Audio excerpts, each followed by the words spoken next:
All right, welcome back to another episode of the CarterCast. I'm your host, Carter Vaughn. On today's show, we do college football with Dylan, Connor, and I. We talk week one college football. We finally have the real thing back. It was unbelievable weekend. We talk about the Carolina App State thriller, 63-61 win for Carolina over the Mountaineers. We get into Georgia just stomping, just destroying those Oregon Ducks. And then we also talk about Bama 55-0 over Utah State, Notre Dame, Ohio State, recap all those games. And we talk some week two, give our favorite picks in week two, give a podcast parlay, immortal lock. And we also talk about the 12-team playoff finally being implemented in college football. And then coming this Thursday, we are finally back doing our NFL preview show. It's our big, huge, long preview show. It's going to be awesome. We do our futures, win totals, week one lines, MVP odds, you name it. We do it on that show coming this Thursday morning before the Bills and Rams game. Make sure to check that out. We got a ton of stuff coming for you. Articles, picks, blogs. Follow us on all social and check out cartercast.com as well. And I hope you guys enjoy today's show. But before we get into today's show, we are brought to you by PodTalk. PodTalk is the best way to listen to podcasts. It has the best interface compared to every other podcast listening app out there. I use PodTalk myself. Go download it right now in the App Store. Go join group discussions on your favorite podcasts like this one. Go subscribe and talk about the CarterCast in the CarterCast group discussion on PodTalk right now. Download PodTalk in the App Store today. And now here's the show. All right, we're back. We've had our first official week one of college football, not week zero, not fake football, week one college football. It had that surreal feeling. Every week one kind of has that. We're like, well, we're actually back. Like this is it. Like we're finally in the thick of it. And those first noon games were unbelievable with UNC App going down to 63-61, NC State ECU with the two missed field goals. Unbelievable. Let's talk about the big game though. The biggest game of the weekend, Notre Dame, Ohio State. You guys were adamant on Notre Dame plus 17.5. Grant and I were a little wishy-washy on Ohio State minus 17.5. Josh Pate called it on his show, and Notre Dame's going to keep it close, but both teams are going to say, oh, Ohio State, they won, they grinded out a game, they suck, but Notre Dame is good because they kept it close kind of thing. I don't know what to think about after that game. Well, I think, Dylan, I don't want to speak for you, but for me, I was a little too jumpy on the Notre Dame money line. I put a little bit on there, but obviously didn't come through. But I was pretty confident on the spread, personally, and they did keep it close, lost by 11, I think it was, and that was a gut pick. That was a Marcus Freeman got the dog in him kind of pick. But after watching the game, Ohio State doesn't strike me as like a odds-on lock for the national championship. So, I don't know. Like, they didn't show me anything that made me believe in that. I'm with you right there. And the big thing about week one is trying to figure out why games went the way they did. Is one team good, one team bad? And even looking back, I watched the entirety of the game. I still don't really know if this is a case of Notre Dame being better than what people thought or if Ohio State is going to be worse. And people know I can't stand Ohio State, but I always give them credit for two things. One is the explosiveness of their offense. They can score pretty much whenever they want to for the most part. And number two, Ryan Day has always been amazing at making adjustments at halftime. I mean, ever since he took over, if he was losing a game at half, I think even the Nebraska game last year, a complete fluke where it was close to the whole game. And then at halftime, it just turns around for him. And those are the two things they do well. I'm not completely sold on the offense. I think the defense looked a little bit better. Smith and Jigba had a fine game. Travion Henderson, though, wasn't even the best back. Was not the best back for Ohio State that game, which to me was surprising. And, we'll see how Ryan Day and the coaching staff choose to navigate that moving forward. The thing about Ohio State is we talked about it before we started. Their schedule, that was their main test besides playing at Michigan State later on in the year because they have Arkansas State, which they're a 45-point favorite in. Toledo, similar spread going to be in that game. Wisconsin's probably their fourth biggest test of the season. But Ohio State's going to win that one. Wisconsin's not that good. Rutgers, Michigan State, Iowa, at Penn State, at Northwestern, Indiana, at Maryland, and then the last game of the year, Michigan. the thing is, like, yeah, Ohio State didn't impress anybody, I don't think, but they're going to be 11-0 going into the Michigan game. And that's something that's also worth noting is that Michigan State game and that Penn State game, those are not going to be against top 15 teams by the time those games come around, right, in my opinion. Michigan State might be 20, somewhere between 20 and 25. Penn State could very well not even be ranked. So their schedule, I mean, they really do kind of have a cakewalk to the last game of the year, which will probably be for the Big Ten East and, a chance to play at the Big Ten championship. So you guys don't believe in Iowa pulling a little magic out of their ass against them? That defense, man. One heck of a defense. That was painful. I got to say, oh my gosh, imagine being an Iowa fan just watching that game. Like, you're happy for a win, but then just, I don't know, the method is just the bleakness of the future. I mean, I can't imagine being an Iowa fan and being excited for the next 10 weeks after that. No, not at all. I mean, they did.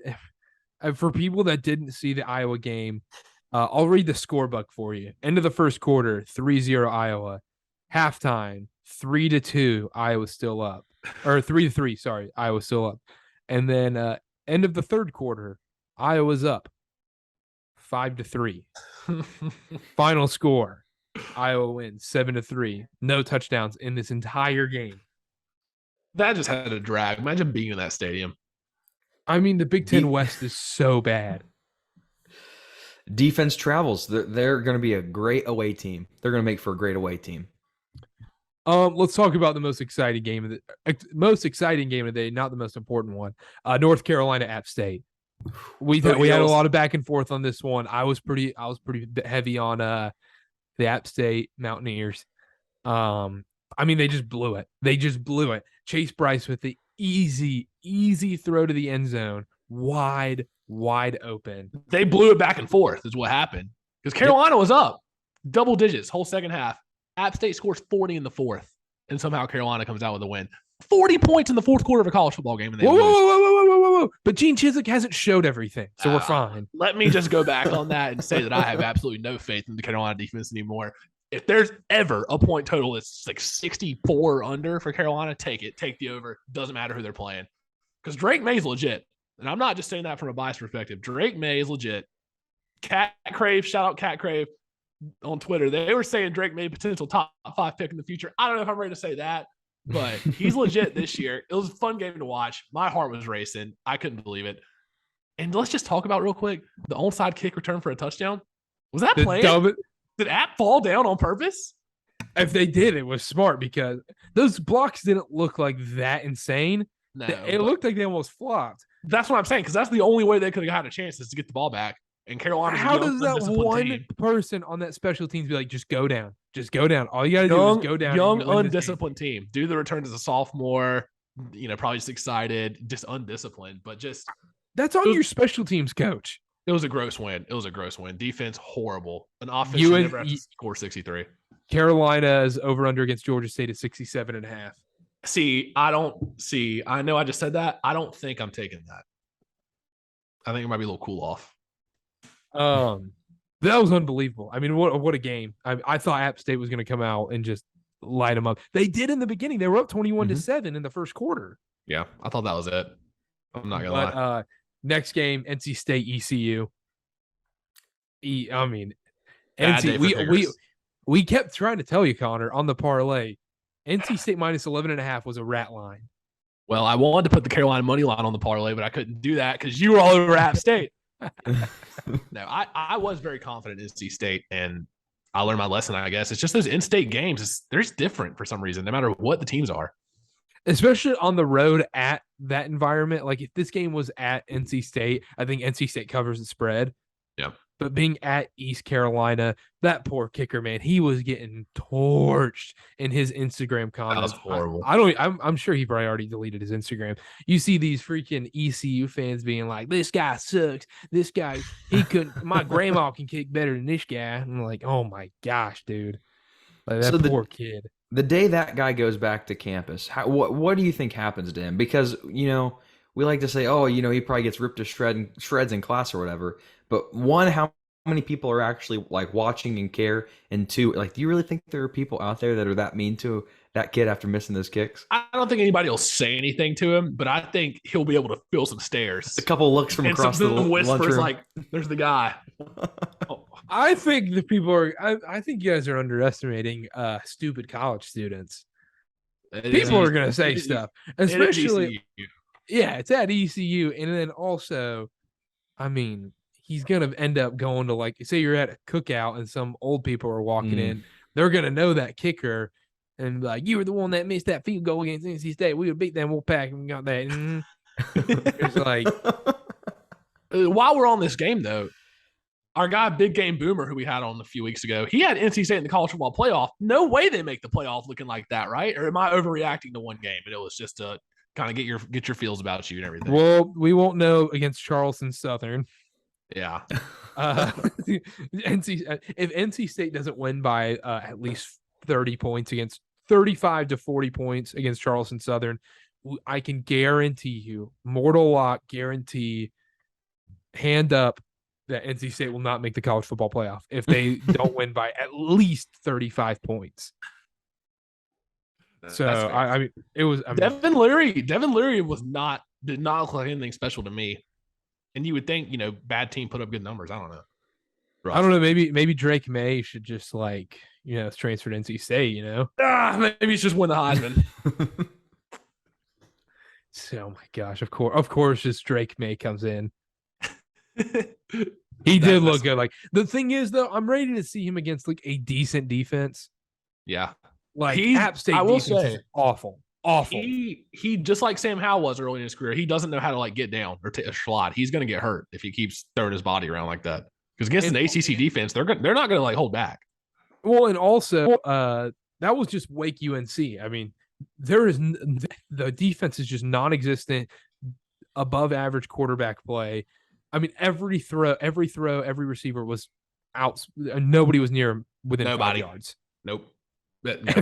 You run one reverse and it's a touchdown. Yeah. Yeah.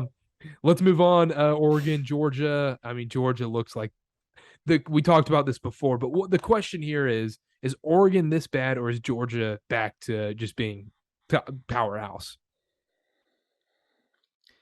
I spoke pretty loudly about how I don't think Georgia's that team this year. To me personally, I don't know how I feel right now. Stetson Bennett impressed me. He impressed me this last game. I think it might be a combination of both. I think I might have been a little wrong about how good Georgia's going to be this year. I don't think they have an extremely clear path to the college football playoff, but I also think Oregon is not what we thought they were going to be. And I think a lot of people put that weight on Bo Nix, and Bo Nix was not that great at Auburn. I don't know why people thought this jump would be what changes his college football career. I agree. Go ahead, Carter. Well, that's the other thing too. You mentioned these quarterbacks, like all of a sudden they're going to go to a new team and all of a sudden they're going to be Heisman candidates and be great. The only one that there's other quarterbacks that obviously it worked out for this weekend, like smaller names or different schools, even like Caleb Williams that worked out. I was going to say Caleb Williams, but like someone like Spencer Rattler looked fine. He didn't look great. He looked fine. He looked like Spencer Rattler against Georgia State. Nothing new. And I mean, if you watch the Clemson game tonight, I mean, DJ Uiagalelei or whatever, look no different. He is not improved at all. If you've watched the game. And Clemson, just real quick on Clemson, they don't look like, I mean, it hadn't been a full game yet, but it's Georgia Tech. They should be up by 40. If they're the real powerhouse Clemson the past, I don't know. Might be a little overrated there. Yeah, no, but Bo Nix, terrible. I'm excited. I mean, BYU gets to play Oregon in 2 weeks. I'll be at the game. This gives BYU's now favored on the early lines at Oregon. Really? Oh yeah. We'll talk about BYU real quick. BYU, I was at the game. Little rain delay, little 2-hour rain delay. It was miserable. Turned into a night game. Turned into a night game. And I'm telling you right now, if BYU plays in a night game, it's an automatic cover. Automatic cover. As long as they played in the night games, automatic cover. It was a 4 p.m. kickoff, turned into a 6:30 kickoff, turned it into a night game. First play of the game, reverse BYU 75-yard touchdown immediately. It's without fail. And people do not believe this theory that BYU plays better at night. It is literally a fact. BYU has not covered in a single day game since 2020. And we have Baylor next week. We'll get into the Baylor game later, but BYU looked amazing. I've gone full delusional BYU fan talking myself into the college football playoff. Okay, let's rein it in. Let's rein it in right there. We have a tough schedule. If we go 12-0, we are in the college football playoff. I like BYU in the playoff over NC State. If we're talking about like outside teams trying to make it. Well, does a 1-loss NC State team make it in the playoff? No. I don't think so. I'd agree. I don't think so. I don't think so. Early loss? They'll make it in the 12-team playoff. Again, like an early loss against Charleston Southern. Oh, man. Arkansas looked great. We'll just run through these games real quick. We don't have to really talk about them. My UTSA Roadrunners got screwed out of the Houston game. Triple overtime, the game there. Let's talk about this real quick. The overtime rule sucks. The 2-point conversion thing. Yeah. I'm not the biggest fan. Like, I know they're trying to get excitement, but like, Kentucky looked a little meh against Miami of Ohio. Mississippi State looked good. Bama, my goodness. Grant said on the show he would have a heart attack if Utah State scored 14 points in the first half. I talked about it on the show last week when we did this. It's just that don't overthink it. Like, Alabama's going to go out there and wipe the floor with them, and that's exactly what happened. You knew within the first 5 minutes. Oh, the second you saw Utah State have one series, you knew they're not scoring 1 point this game. The only chance is if like someone muffs a kick or something or block punt, something weird. The offense was not scoring a single point that game. And Alabama won 55-0, covered the 41.5 and the first half. Our mortal lock of the week. Yep. So we're back. Oh, yeah. What parlay? I don't know what parlay you're talking about. Yeah, no. We'll get another one in here. And then last game we'll talk about real quick. Utah losing at Florida 29-26. Anthony Richardson, man. He's the second favorite for the Heisman now, right? I have it pulled up right now. This was updated 1 day ago, so it may have changed. He's 25-1. It's currently the fourth favorite to win the Heisman, and I don't think that's far fetched. You know, you guys know I'm Hendon Hooker this season. I'm all in on that, but I think he's a pretty good number 2 to have. Of course, you still have Bryce Young and C.J. Stroud at the top. Caleb Williams number 3. Stetson Bennett now at 5, which I see kind of a name I didn't expect to see there. And then Anthony Richardson has jumped Will Anderson as well. He's 5th. So I'm all in on the Richardson. I thought he was great last year, and I was really excited when he got named as the starter over Emory Jones. So I was impressed with that performance that he put on. What a game! Mm-hmm. What a game! Yeah, no, that was awesome. I mean, that pump fake is the nastiest play, man. That was the nastiest play. That's going to be the best play we see all year in college football. Oh my goodness. And then suck it, Utah. Just suck it. They were trashing BYU all week. They finally play their first real non-conference game. They canceled the BYU game for this Florida game and still lost this Florida game. They were bragging like, "Oh, we don't need BYU anymore. We can go play Florida and go lose at Florida." Tough. Since we ran through the games, I got a question for you guys. We saw the 3 ACC like group of 5 games. VT lost to Old Dominion. Carolina almost lost to App State. Almost lost to ECU. Is scheduling those games beneficial? I know it's cool, like the in-state rivalry, like fans love it. But is that beneficial to the conference? Because what if the ACC went 0-3 in those games, and they're on the verge of all these mergers in the conferences? I don't know if that's smart. I think it's fun to schedule those games, but I don't know if it's necessarily beneficial to the ACC schools, which is shitty to say. I understand that because you want to see those games. But I just it's the same thing in college basketball. Like when Carolina schedules at Elon or like at College of Charleston, weirdly a hard game. Yeah. Oh God, that environment's yeah. So like I don't know. It's a good thing. I mean, maybe not for those ACC schools that year, but the thing is, if you can't win that game, you're not going to be worth anything anyway. So that's the point, is just like, if you can't win at ECU or you can't win at App, like nobody cares. You're going to end up winning 7 games, make the Belk Bowl and have a fine season. Like that's just what it's going to be. But whenever No, you have to play those games. I mean, we saw this Thursday, how awesome the backyard brawl was with Pitt and West Virginia. Yeah. Mm-hmm. So no, yeah, go That's ahead, something worth Dylan. bringing up too. Is with the whole realignment thing and like USC and UCLA joining the Big Ten. There is something to be said about the um, geographic proximity of these schools and these rivalries, and with the backyard brawl, those people it's not like they can avoid, those fans can't avoid the other team's fans for their life. I mean, they got to go to the same places and see them. Yeah. And it's just different when you have South California traveling all the way to play Rutgers. There is no rivalry there unless you're meeting halfway in Council Bluffs at some casino. And it's just like, I mean, it's a lot different. I mean, it is a lot different. All right. Anything else from week 1, really? I mean, it was awesome having it back. It wasn't like the greatest week 1 ever. I mean, the FSU like LSU game like topped it off. Like, oh yeah, that was awesome. Oh yeah. Oh my goodness. I mean, shout out people who had the under. Some people on this podcast may or may not have had the under. Big under guy. I think I can make a U like that, like Miami U. Big under guy. Yeah, for the over. But yeah, you over lovers, I won't disappoint this show. I will not disappoint this show. Okay, let's take a quick break and let's talk week 2. All right, let's talk week 2 and week 2 lines. Let's start with the college game day game that shouldn't be at college game day. It should be at BYU, but let's talk about it anyways. Bama, Texas, excuse me. Bama's minus 20, over under 62. I'll start first here. I love the over. I love the over 62. Okay. I don't think Texas' defense is going to stop Bama from scoring 40 plus. That's fair. Go ahead. And the spread's 20, so I was literally about to say, I think the over is a great pick. I'm once again on Alabama minus. I think it's 20.5 right now. I'm looking at it on FanDuel. 20.5 points, Alabama. I think they kill Texas, honestly, to put it bluntly.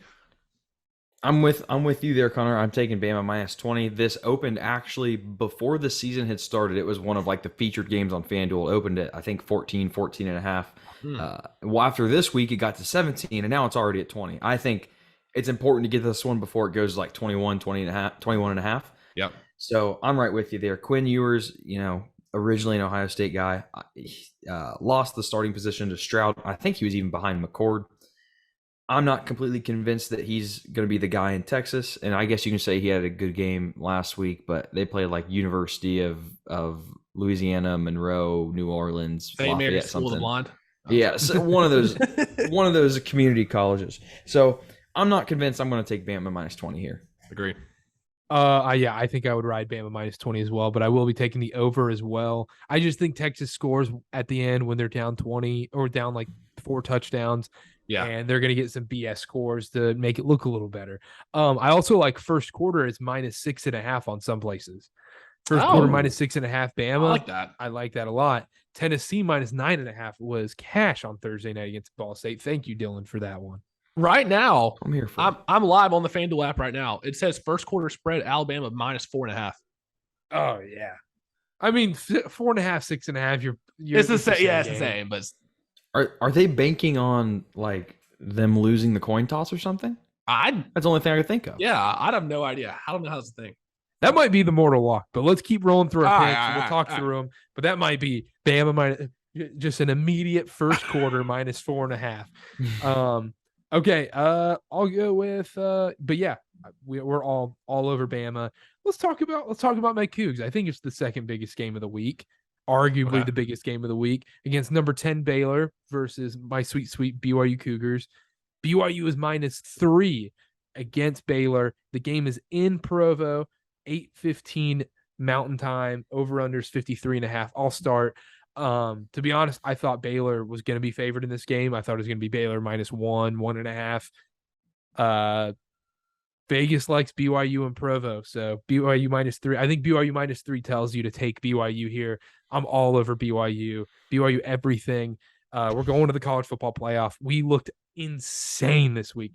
The only thing I'm worried about, and Grant will back me up on this as well, he's not here today, Our defense is still a little shaky, and against a Baylor team like that, and the Baylor offensive coordinator was BYU's offensive coordinator with Zach Wilson.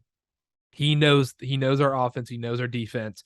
So they're going to be prepared for that one. But I like BYU -3. BYU nighttime games always cover ESPN primetime. We are undefeated in these last 2 years. We're going to cover the spread. We're going to win by 20. We're going to go to the college football playoff.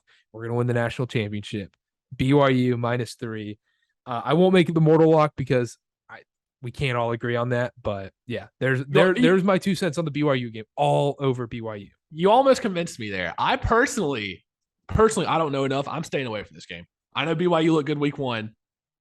I don't know. This kind of seems like BYU -3. And like you said, you're thinking, oh, you got to take BYU. They're favored for a reason. Personally, I can't. I personally have nothing in this game. So I'll pass the torch on this.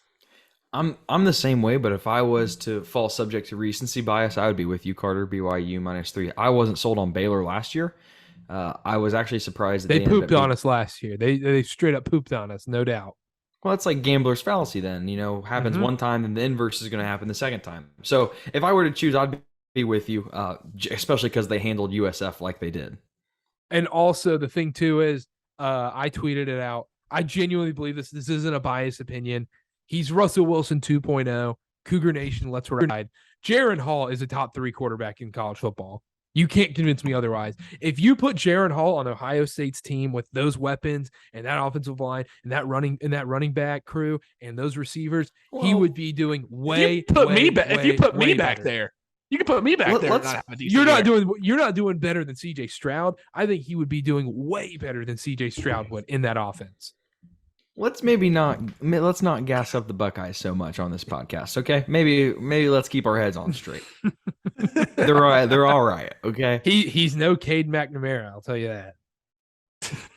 It's tough to beat him. It is tough. 150 yards, 9 for 17. But yeah, BYU -3 is the play. Obviously, I was never going anywhere else. Someone else give me a pick.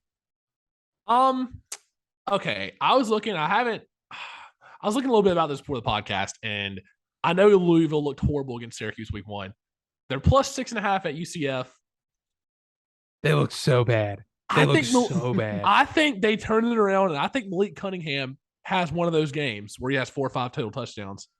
And I think they cover the spread. I think Louisville +6.5 here. Okay, but has Scott Satterfield lost the locker room? Because he seems like there's one foot out that door. He is ready to go coach a Sun Belt. It looked awful. And he just constantly makes jokes. His favorite thing about Louisville is airports close by. Gosh, yeah. I don't know. This is really like a gut thing. I just think Malik Cunningham has one of those games, like 5 total touchdowns. And I'm not saying they win, but I think they keep it close enough. 6.5. I think Louisville's the play. I don't know. I could be dead wrong. That's one of those words either going to. Or you could be dead right because this game is a total crapshoot to me. So that's why I have no gut feeling game. I can't argue. I won't. Okay. I'll never argue a gut feeling game. But what I will say is I'm not taking either side on this one. Okay, that's fair. Dylan, do you have anything on this game? Not on that one, no. And to be honest, we talked about it a little bit. I didn't pay too close attention. I get what was the deal? Louisville had a bad game last week. Yeah, 7 points against Syracuse. Syracuse beat them. Oh yeah, okay, that's tough. Maybe it's a bounce back spot though. I don't know. It's just a feeling I got. I don't know. I could be wrong. There you go. Pray about it, Connor, and get back to us. Dylan, give us a pick. Well, before I get to my overs, I'm going to get the under out of the way. I only have one under for this week, and that's when a team scores 7 points and they don't have a touchdown, you got to go with their under next week. It's Iowa State under 41.5. It's just strictly out of principle. It's a small play for me, but seriously, 7-3. The next Spencer, I think I saw somewhere, and this could be fake news. I haven't fact checked it, but I saw a tweet that the quarterback Petrus has a 1.1 QBR this season. Like dead last in all of college football. 1.1. Oh, it might have been photoshopped. I don't know, but if that's, I got to take the under on that game. Even the fact that you believe that, though, that tells you enough right there. That you could even believe that's true for a second. That could literally be his QBR, and I didn't even fact check it, but it's realistic. Oh man, Carter, you got another one? Yeah. Well, let's okay. I know I said this last podcast that I would never ever ever bet Hawaii the rest of the season. No. But what does the over? I'm betting the over 65. I don't think that I think I'm allowed to do this, right? This You is guys not are a my question for me. you This is guys not are a my question. parole officers right here. So Dylan, go ahead. Would you be able to live with yourself? That's the question. If it doesn't hit, would you be able to live with yourself? 50 Yeah, but- point yeah. spread. God almighty. because I think I like the over 65 because it's a 50-point spread. If Michigan covers the spread, Hawaii only has to score like one touchdown. You're putting me in a homer spot here, Carter. I'm going to say something here, and everybody's going to be like, "Oh, Dylan's a homer." That defensive line has not taken many steps back from last year. I don't know if Hawaii can. I don't know if they can score 10. But I really think don't. That's the thing. I think Hawaii is so bad. I think that defense on Michigan can score like 3 touchdowns. But what It's if that bad? That's fair. And then also, that's a good point. what a if they're sneaky up good 40 and they play. put in the backups? I still think the backups are that good. I mean, your backup quarterback. Michigan has 2 starting quarterbacks on their roster. Yeah. And you do have it going for you that JJ McCarthy will be starting this game. He's by far. I mean, if you're talking about points, he's going to be one to go for instead of Cade. That's That's a hard play though. And also, Hawaii's just so bad. They scored 17 against Western Kentucky, so there's Don't that. try to convince yourself. Western Kentucky. What did you just say? Listen to this guy. Okay. No, this is one of those ones. But, that you okay. don't- Go ahead. But Michigan can easily score 65 points on this team. That's how bad Hawaii is. 51. The spread is Michigan minus 50 freaking 1 points. Yeah. We're I mean, back. I don't think it's the worst play in the world. I don't know. Dylan, you're the Michigan guy. Are you taking the 50-point spread, Dylan? Absolutely not. I could never Okay. take a spread that high. Okay, I think it's possible, but man, that is a lot of points to win by. But It's in Michigan, right? Yeah. yeah, it is. It's at the big house. It's fine. I don't know. We're back. Michigan's kind of back. They never Maybe really went Hawaii- anywhere. And people aren't talking about this. Maybe Hawaii's better off the island. Maybe they're, What they a need to be plot on twist land. that would be. All right. Okay. You guys talked me out of it. You guys talked me out of it. I'll stay away. I won't do it. I'll be I good. will. I'll be clean. All this over talk has me itching to reveal mine, though. I have. Let's see. I have 3 overs that I'll go through real quick. The first one that I'll go least confident to most confident. Least confident, Duke Northwestern over 56. Even though Duke did play Temple. That's gonna be a hard win if you win that over. Well, I'm kind of all in on Helinski, the Northwestern quarterback. He really impressed me against Nebraska week 0. And, that Northwestern defense isn't great. I think if Duke can score, 31 or so on Temple, I think they could do it on this Northwestern defense. But Tennessee Pitt, that's another over that I loved. It opened at 58, 59 and a half. And Connor, Jumped on it. Go ahead and take a victory lap on Victory what lap you here. got. I'll give you credit here. I saw your tweet about it. I went and looked. FanDuel 59 and a half. Instantly put some money on there. And it's already up to, I think, 65 now on FanDuel. So I mean, I told Carter and I told Grant, I was like, you got to get on this if you can. It's going to get up to 65. Yeah. Heupel made it extremely clear that he is not pumping the brakes for anything. Even if you're playing a MAC school and you're up 40 points, he's going to run that hurry up offense. Mm-hmm. So, I mean, 59 and a half was extraordinarily low. I'm still going to take it at 64 and a half. But man, that's going to be good for you, Connor. That's all I got to say. I think that's a good play. I think either way, I think even 64 and a half, I still think. Yeah, I would take it up until it gets to maybe like 66, 67. Circa opened it at 69. I think that's too high. But you even have a good middle opportunity if you really wanted to. You got like 7 points there. Yeah, I know. You had those were 2 overs, right? You had. Oh yeah, I got one more. I'll go real quick. Kentucky, Florida over 51 and a half. That's my last over. Kentucky kind of impressed me with their offense against a Miami, Ohio team that even though they're a MAC team, they're not the worst. So they were able to put points up against them. And then in Florida, again, Anthony Richardson, I think after the display he put on, he showed that he can score in pretty much any condition. So over 51.5 for that game. The ridiculous part about Florida is they had Emory Jones starting over Anthony Richardson last year. Like, that is mind-boggling how bad that is. No clue. He looks legit. Yeah, he looks legit. They're gonna be a fun team to watch. I'm on I already took Wake at 7. Sam Hartman. Little Birdie has told me that Sam Hartman will be starting this week through the grapevine, that he will be starting against Vanderbilt this week. I got it at 7. I would take it up until 9.5, 9. It's at 8.5 right now, I think. 8.5. Yeah, I think I saw it on 9 on some books. Yeah, up to 10. I would kind of chill on that one. I like that. Georgia State +7. It's a rat line. No, stop. I knew you were going to say that. And here's the thing. We texted about this earlier, and I was thinking I can't bet with my heart. No way Carolina doesn't beat them by more than 8 points. No way. Rat line. It's the exact same line as Old Dominion. I will say the rat line here over 68.5. I don't think you should take that over. I know I was all about Carolina overs the rest of the year. I don't think that's going to hit, but I don't know. I think Carolina -7.5. If the defense just plays a little better. Yeah. Is Georgia State better than App State, though? Like their offense? I don't know about that. Probably not. I mean, I'm sure it's pretty similar. I'm not saying that, but I don't know. The line makes no sense to me. That's why I have to. It should be Carolina. I mean, Georgia State got beat pretty badly against South Carolina. Yep. The line should be double digits. That's why I'm just going the opposite way. This is my sharp pick. I'm, kind of overthinking it a little bit. Yeah, okay. So, but yeah, I think it's a rat line. I'm going to sniff out the rat lines and give you Georgia State +7. Remember what happened last time we did this? We split last week? Whatever. It's going to be every week. It's going to be every week. That's fine. And then this one, fool me once. Shame on me. Shame on you, whatever. App State +17. Really? App State +17. I actually didn't hate that when I saw it. I don't remember who they played, but Texas A&M. Texas A&M.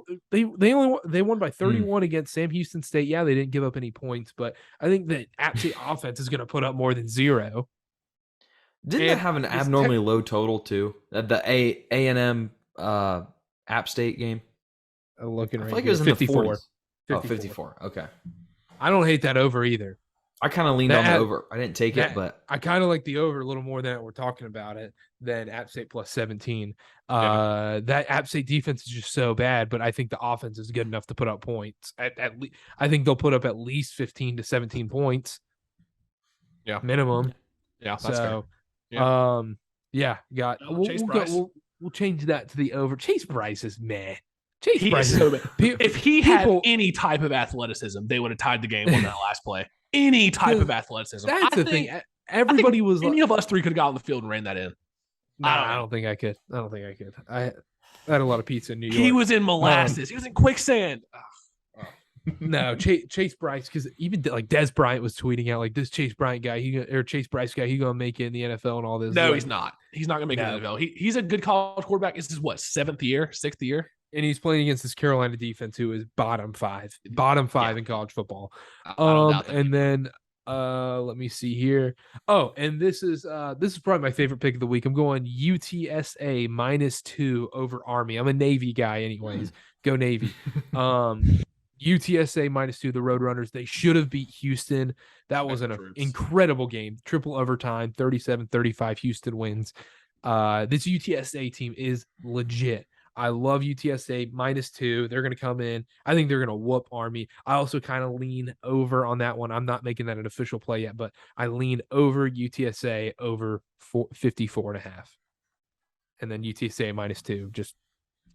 Just my favorite pick of the week. That's going in the parlay. Spoiler alert. I got one more. This is kind of a on the fly pick. I was just looking at the lines while we were talking about this. I think USC -9.5 at Stanford. See, that one scares me too. Why? Why is that 9.5? I just feel like USC has more talent. I don't know why it's 9.5, but I feel like Caleb Williams, they're going to score some points. I agree with you. I think 9.5 is a good play, but why is it 9.5? And this is where I overthink it because Vegas has effed with my head for so long, where it's like, why are the Panthers only -2 against the Browns? Panthers are clearly better than the Browns right now. Why is State -11.5 against ECU? Bingo. Exactly. Exactly. Yeah. I mean, scared money don't make money, Carter. There you go. That's Mm-hmm. Let me see here. I think that's all I had. I kind of wanted to take the over in the Virginia-Illinois game, but that's a game I'm not going to watch, so I'm not going to play anything. So that's my reasoning for that. I cannot figure that Illinois team out because they can't pass the ball for anything. They run the ball all the time, but yet their overs keep on hitting. I think last week it hit, but it was the under hit, but it was very, very close. And they play so fast, even though they run the ball all the time, that I don't know. They're able to put points up. Mm-hmm. But I do lean over in that game. I have one. My final pick is Florida -3.5 versus Kentucky. I already have the over. Kentucky can score, but I wasn't impressed with their defense, letting Miami score as many points they did. Miami, Ohio, I should clarify. Let them score as many points as they did last week. I think it's at -4.5 now. I would honestly take it all the way up to like 6.5 or 7, and I think it could get up there. So Florida -3.5. Yeah, I like that too. It's already at 4.5 right now. Looking at it here. I would take it up to 7. If it gets up over a touchdown, I wouldn't do it, but yeah, I know. I like that Florida pick a lot too. Okay. We'll let's do the parlay. All right. It's only a 3-man parlay this week. It's only a 3-man parlay. Grant's out on this one. And ironically, Grant's play is the only one that won on the parlay.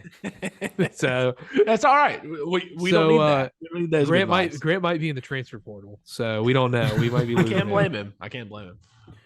I'll go first. I kind of spoiled it earlier, but I'm going with the Roadrunners -2 against Army. Okay, I like it. I think I'm going to go Kentucky, Florida over 51.5. All right, Connor, take us home. The one I'm most confident in. It might be boring. Yeah, I was gonna say Wake Forest, but no, we're going Alabama -20.5. I like that. Okay, I like that a lot. I love it. There we go. We're going That's Alabama. a perfect parlay. It's going to look a little square when we put it on TikTok and Instagram and all that. Lots of overs and lots of minus signs. But guess what? It's gonna cash. Doesn't matter. There we go. All right, so the parlay of the week is UTSA Roadrunners -2 against Army, Florida Kentucky over 51.5. And then Alabama -20.5 over the Texas Longhorns. I love it. Bonus play. Go hit the first quarter. Go hit the Alabama first quarter. And then our mortal lock of the week, Alabama first quarter -4.5. I love these picks. I do too. I love it. This is the first one. I didn't feel. It doesn't seem like we're overthinking it. No, last week I felt very uncomfortable with our picks last week. Not gonna lie, Dylan, it was probably because under 51.5 in a game. Pitt versus West Virginia. Turns out my theory that points are not scored on Thursday is a complete lie. Points are everywhere on Thursday. A lot of them can be found given out. They're like Rattatas in Pokemon. They're everywhere. Points are all over. Oh man. So okay, all right. Last thing I did want to talk about real quick. It's announced it's a 12-team playoff. I don't know why anybody's complaining about this. I don't understand. I don't get why people are saying it dilutes the regular season. It doesn't. It makes the regular season even better because, let's say they're going to say the same teams are going to win, the Alabama, Georgia. They already do that anyways. But more games are going to matter. Exactly. I really do think so. And you but maybe not games at the very, very top. Like, Alabama loses the game, they're still going to be in. Fine. But these teams that are 10, 11, 12, these games are going to matter when they're trying to make those last few spots in the playoff. Exactly. There's going to be like 7 games that matter between like the 8 through like 16 ranked teams. Yeah. Compared to like, Bama's going to get in at 1-2 losses, whatever. Even like Bama has that 1 loss, that 2 loss, if it's a bad loss, takes them outside the playoff. Yeah. Like it's going to be amazing. Teams like BYU, teams like even Michigan, Carolina. I don't want to say Carolina. Say it. I know you don't want to say it. Carolina's never going to make it, but even those teams have a legit shot now to make the college football playoff. The sooner this gets implemented, the better, because it gives everybody a shot. And guess what? At the end of the day, it's more money, and that's all they want. Mm-hmm. And they're letting it be hosted at the universities. Yeah, which is huge. Mm-hmm. Yeah. So, but once it becomes a quarterfinal, those are not at the universities, correct? I don't know. The quarterfinals should be at the first 2 rounds, like the play-in kind of thing. Yeah. And then those should be all at the universities. The semifinal and championship can be neutral. Don't care. Make it like a Final Four type thing. But they need to be played at universities no matter what. Yeah. I think they announced at least the first round will be. Yeah. But all right, that'll do it. We'll be back Thursday morning. Big NFL preview coming out right before Bills Rams game. Get all the futures, week 1 lines, all that coming in Thursday morning, and check out everything on cartercast.com and social media and all that. And we'll see y'all next time. Bye.